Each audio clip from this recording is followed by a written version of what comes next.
Did this guy just walk out of a dumpster? A man in ripped jeans and a stained hoodie walked into the Sterling, Los Angeles' most exclusive luxury car dealership. A salesman in a sharp suit looked him up and down and laughed.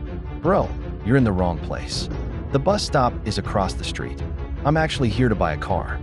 The salesman smirked at his colleague. "You buy a car? Dude, the cheapest car here costs more than you'll make in 5 years. Do us both a favor and leave before you waste my time." But what this salesman didn't know was this. The man standing in front of him was about to teach him the most expensive lesson of his life. His name was David Park, 42 years old, founder of a multi-billion-dollar software company. But David was tired of being treated like royalty only because people recognized his name. So that day, he wore his painting clothes, the ones he used when working on his house, and walked into the dealership to see how he'd be treated when people thought he was nobody. The salesman wasn't done. "Look, I'm trying to be nice here. These cars aren't for people like you. Maybe try a used car lot." David nodded calmly. "I understand. Can I just look around?"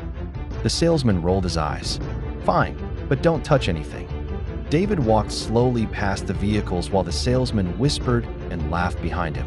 Then a younger salesman approached quietly. Her name was Sarah. She'd only been working there for 2 months. "Hi sir, I'm Sarah. Is there anything I can help you with today?" David smiled. "Yes, actually. I'm looking for something reliable. Maybe the S-Class over there." "Great choice. Let me grab the keys and we can take a look." The first salesman stormed over. "Sarah, what are you doing? This guy can't afford a candy bar, let alone a Mercedes." Sarah looked at him firmly. "He's a customer and I'm doing my job." 20 minutes later, David made his decision. "I'll take it. And actually, I'll take 3 more for my executives. Do you have them in stock?" Sarah's eyes went wide. "Why, yes, sir, we do." The arrogant salesman's face went pale. "Wait, for cars. Sarah, I'd like you to process this sale. You treated me with respect when I looked like I had nothing." He turned to the other salesman. "And you? You judged me in 5 seconds and decided I wasn't worth your time." David stepped closer. "I'm David Park. I own Park Tech, that we were actually looking for a company to lease our entire executive fleet, 48 vehicles.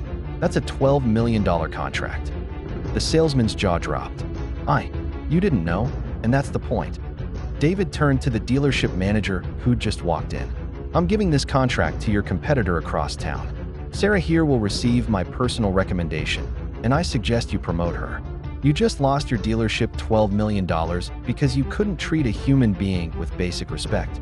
2 weeks later, Sarah got promoted to senior sales consultant with a massive commission. The arrogant salesman fired that same day. David's company took their entire fleet contract to the competing dealership, specifically requesting Sarah handle the account. And the story went viral online. The Sterling lost not just $12 million, but their reputation. All because one man couldn't see past a stained hoodie.